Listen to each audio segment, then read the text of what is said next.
Contorno do Morro dos Cavalos, em Santa Catarina, é apresentado ao governo federal. Projeto prevê nova pista e acessos na BR-101 em Palhoça.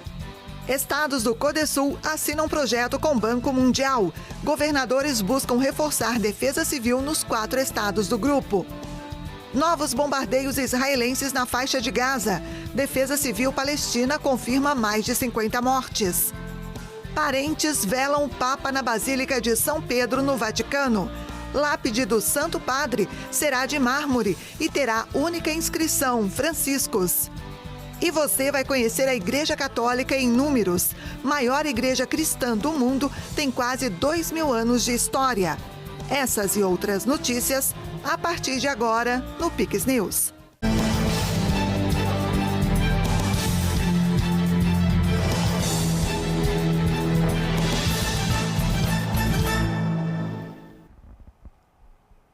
Olá, sejam todos bem-vindos ao Pix News desta quinta-feira, 24 de abril. Nós estamos ao vivo, agora no horário de Brasília, 8h02.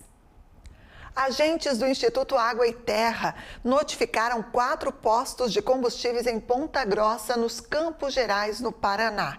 Os estabelecimentos foram advertidos por não possuírem o licenciamento ambiental da operação, o chamado LO.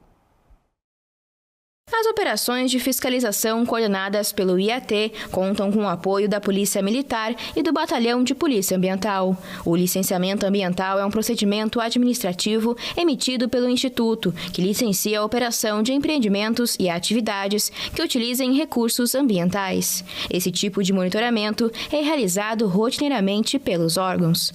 Além de postos de gasolina, outros estabelecimentos também passam por fiscalização. Se os locais visitados estiverem irregulares ou necessitando do licenciamento para entrar em operação, eles serão autuados, como os postos de gasolina em Ponta Grossa.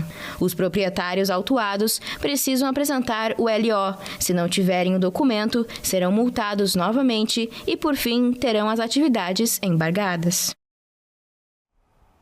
A Polícia Militar de Santa Catarina encerrou no último domingo a Operação Quaresma. Neste ano foram 6 ocorrências. O número é considerado baixo em relação a anos anteriores. Foram 3 no município de Bombinhas, 2 em Governador Celso Ramos e 1 ocorrência em São João Batista. A Polícia Militar alerta: a farra do boi é crime. A Polícia Militar de Santa Catarina concluiu neste dia 20 de abril último a Operação Quaresma. E os resultados mostram avanços significativos no combate à farra do boi e à violência animal.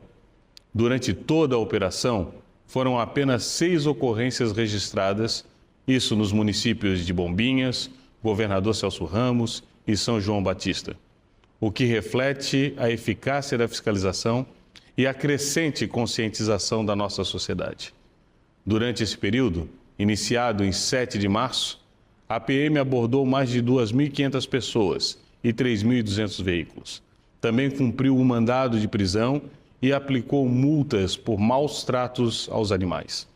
A farra do boi é uma prática cruel e ilegal combatida pela Polícia Militar com o apoio dos órgãos de vigilância pública, como a Vigilância Sanitária e a SIDASC. Este baixo número de ocorrências demonstra o impacto das operações de policiamento preventivo e conscientização social.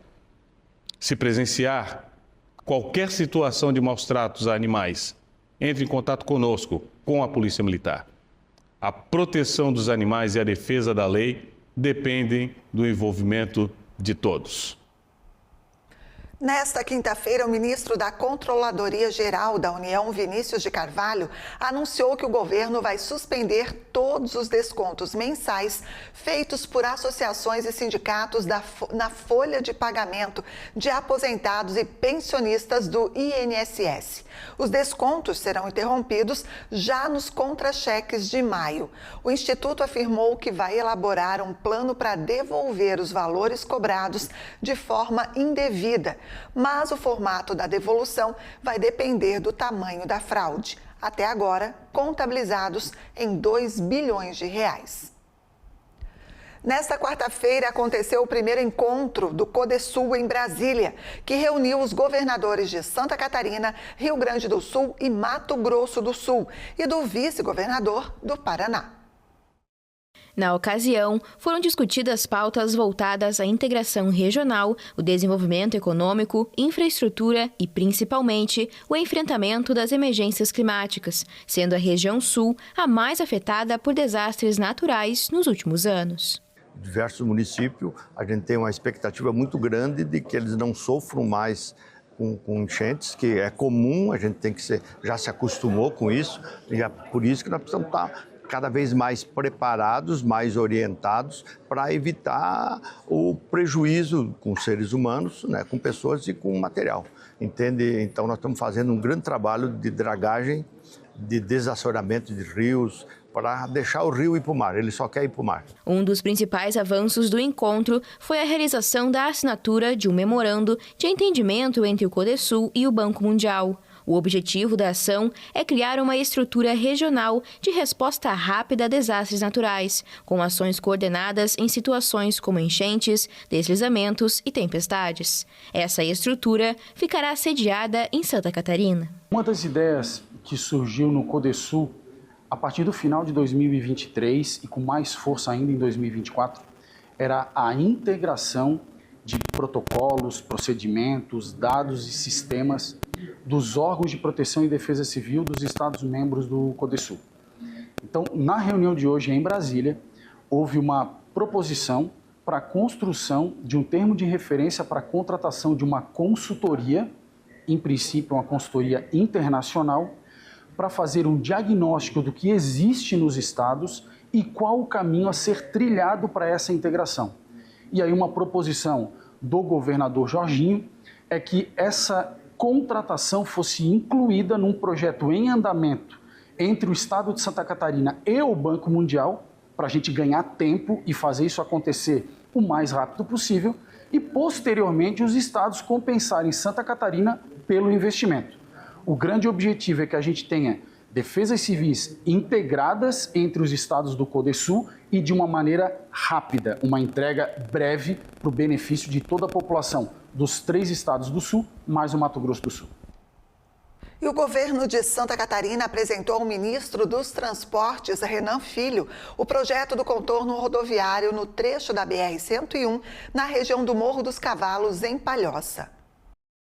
O projeto foi mostrado durante uma reunião com a presença do governador de Santa Catarina, Jorginho Melo, do ministro dos Transportes, Renan Filho, dos 3 senadores catarinenses, além de deputados federais e estaduais. No encontro, os representantes deixaram as diferenças políticas de lado e discutiram a saída para o gargalo existente na BR-101, no trecho do Morro dos Cavalos. A proposta prevê a construção de um contorno viário com 3 pistas, direcionadas ao fluxo sul. A pista atual será mantida, também com 3 faixas, com sentido norte.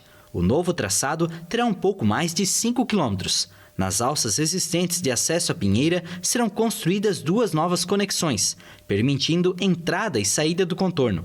A proposta foi bem aceita pelo ministro dos Transportes e agora será avaliada pelo Tribunal de Contas da União.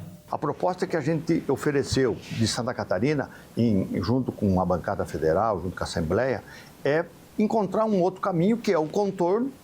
A engenharia vai atrás disso. Fiquei responsável de o mais rápido possível trazer o projeto ao Ministério do Transporte para ser colocado para a NTT, para o próprio Ministério, fazer a avaliação de engenharia. Nós, lá de forma mais competente possível, vamos fazer esse projeto executivo e trazer para cá para ver da possibilidade. O próprio ministro nos informou que é possível que o próprio governo federal possa fazer. O projeto surge como alternativa mais econômica em relação à construção de 2 túneis na região, que, segundo estudos da Fiesc, poderiam custar cerca de 2 bilhões de reais. O valor estimado no contorno é de mais de 300 milhões de reais. Ainda não está definido quem vai arcar com os custos da obra, se o governo federal, como forma de acelerar o processo, o governo de Santa Catarina, mediante ressarcimento dos investimentos feitos em rodovias federais,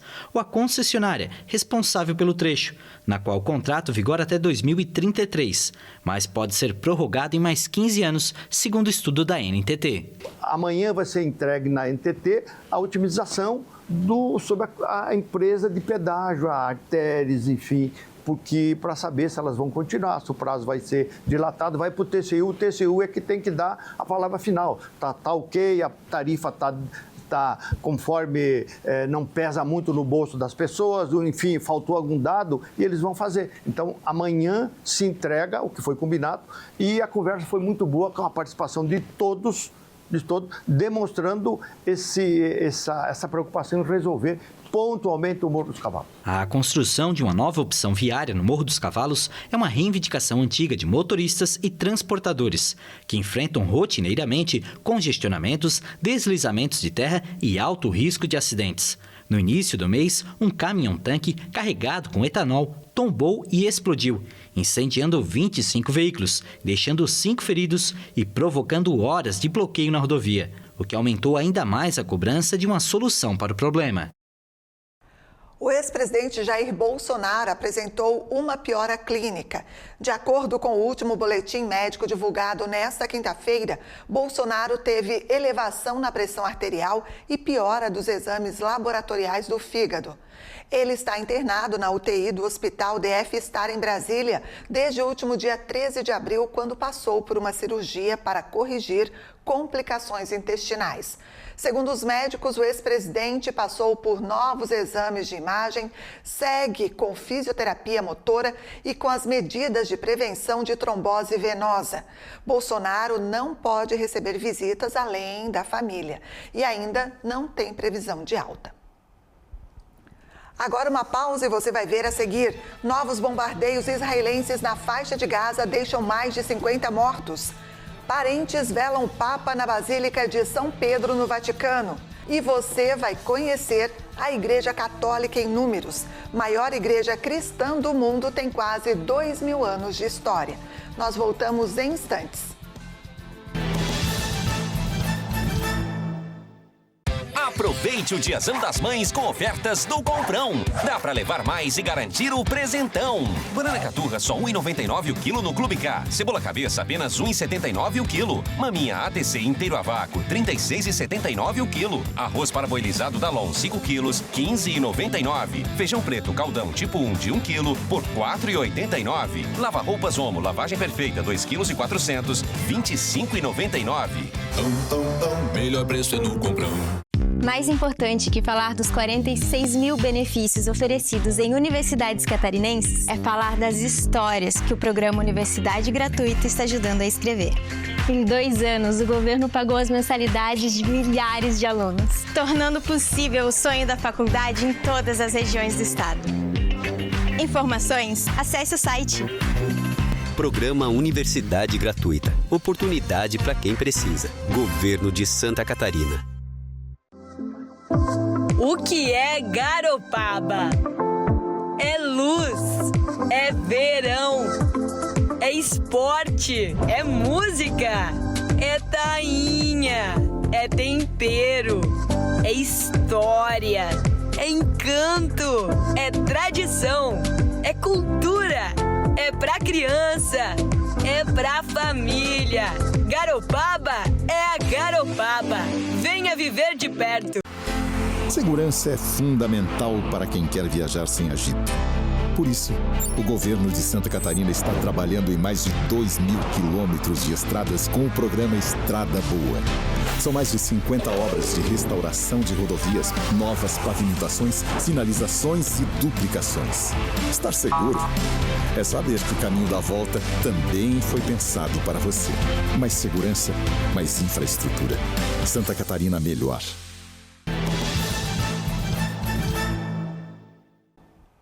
De volta com Pix News, agora 8h16.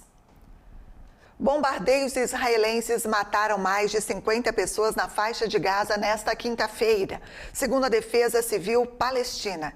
Desde o retorno das hostilidades, mais de 2.000 pessoas morreram no território palestino.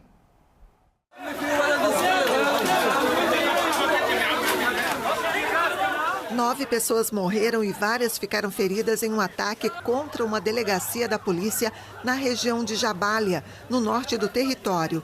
O exército israelense confirmou em um comunicado que tinha efetuado um ataque na região contra o que foi classificado como centro de comando e controle do Hamas, mas não especificou se realmente era uma delegacia. Outros bombardeios deixaram um grande número de mortos, especialmente em Khan Yunis, no sul, Zuaida, no centro, e na cidade de Gaza. Desde que Israel retomou as operações militares, cerca de 2.000 pessoas foram mortas, o que eleva o balanço total de mortos desde o início da guerra em Gaza para mais de 51.000 pessoas. A guerra entre Israel e o Hamas foi desencadeada pelo ataque do grupo terrorista contra Israel em 7 de outubro de 2023, que deixou mais de 1.200 mortos, além de 251 reféns levados para a faixa de Gaza. A China enviou uma nova equipe de astronautas para a estação espacial. O país quer competir com os Estados Unidos no setor. O país investiu bilhões de dólares no sonho espacial, como o presidente Xi Jinping o chama, e pretende enviar uma missão tripulada à Lua nesta década e depois construir uma base no satélite. Cruciais para esse objetivo são os experimentos conduzidos na Estação Espacial Tiangong, que é operada por equipes de 3 astronautas que mudam a cada 6 meses. A missão final Shenzhou 20 decolou nesta quinta do centro de lançamento de Jiuquan, no noroeste do país. A nova equipe vai dar continuidade a experimentos físicos e biológicos no espaço. Pela primeira vez, serão levadas planárias, uma espécie de verme aquático conhecido pelas habilidades regenerativas, para a órbita. A equipe também vai instalar equipamentos de proteção contra detritos espaciais, realizar caminhadas no espaço, reabastecer suprimentos e fazer manutenção geral. Por alguns dias, eles vão conviver com os integrantes da missão anterior, cujo retorno à Terra está previsto para 29 de abril.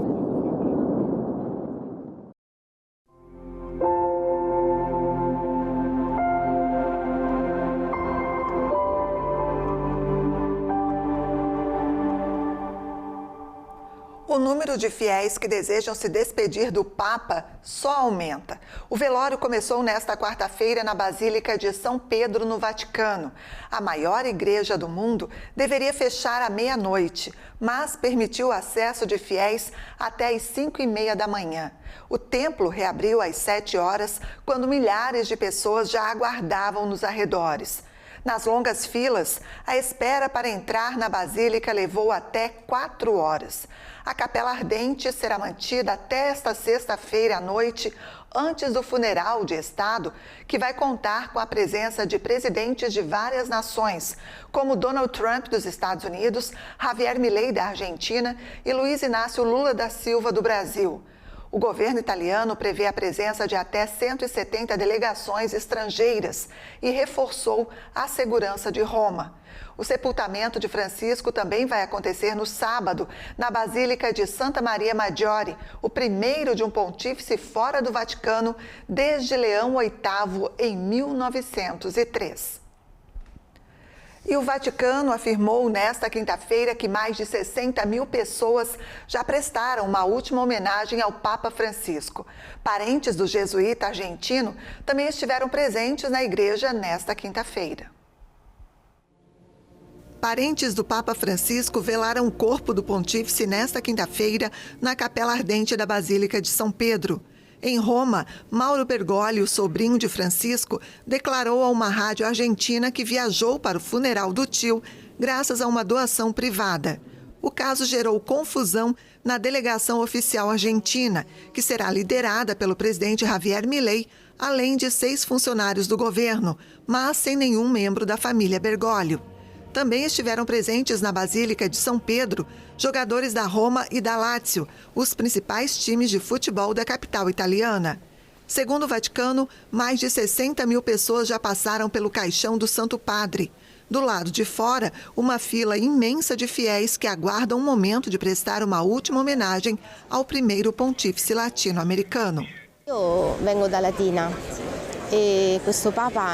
Eu venho de Latina e este Papa me aproximou muito da Igreja.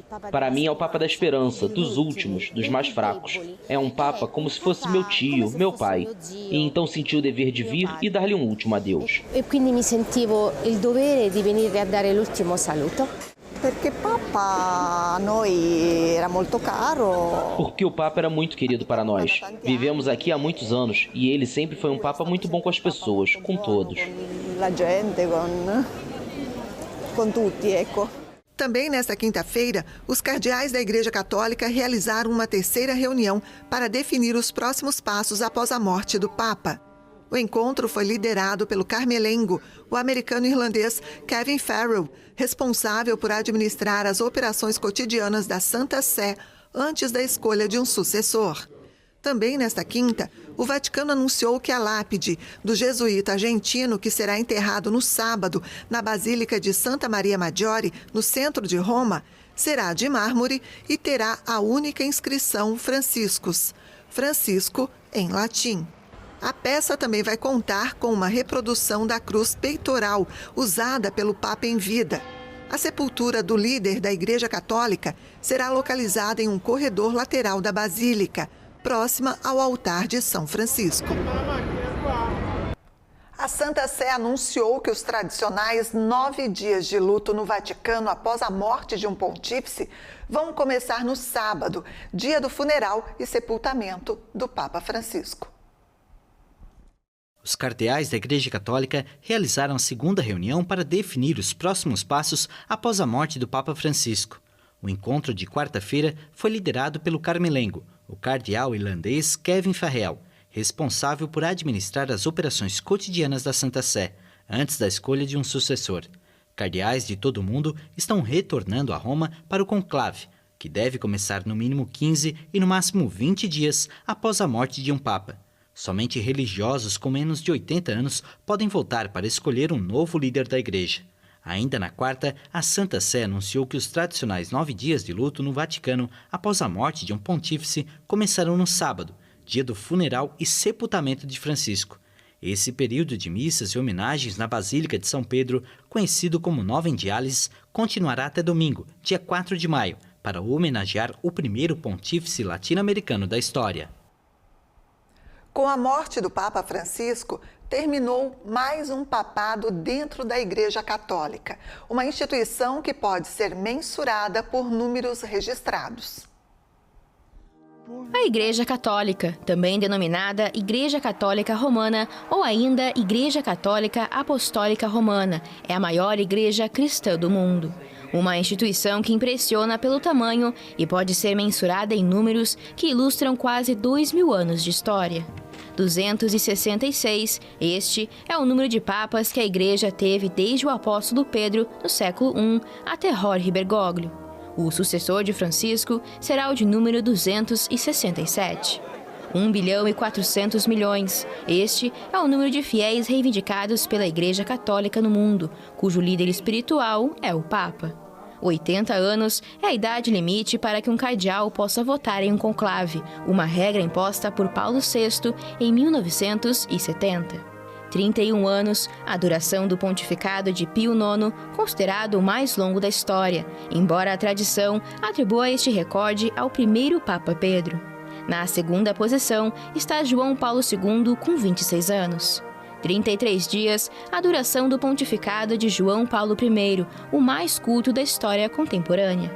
O chamado Papa Sorriso foi encontrado morto na cama em setembro de 1978, aos 65 anos, o que provocou diversas teorias sobre a morte dele. 129 é o número de países que João Paulo II visitou durante as 104 viagens ao exterior, um recorde absoluto. 2 anos e 9 meses, esta foi a duração do conclave mais longo da história. Começou em 1268 em Viterbo, no centro da Itália, e terminou em 1271 com a eleição de Gregório X. O conclave mais curto aconteceu em 1939, quando Pio XII foi escolhido em apenas 24 horas. 1929, o ano de criação do Estado da Cidade do Vaticano, após a assinatura do Tratado de Latrão, em 11 de fevereiro, entre o Papa Pio XI e o ditador italiano Benito Mussolini.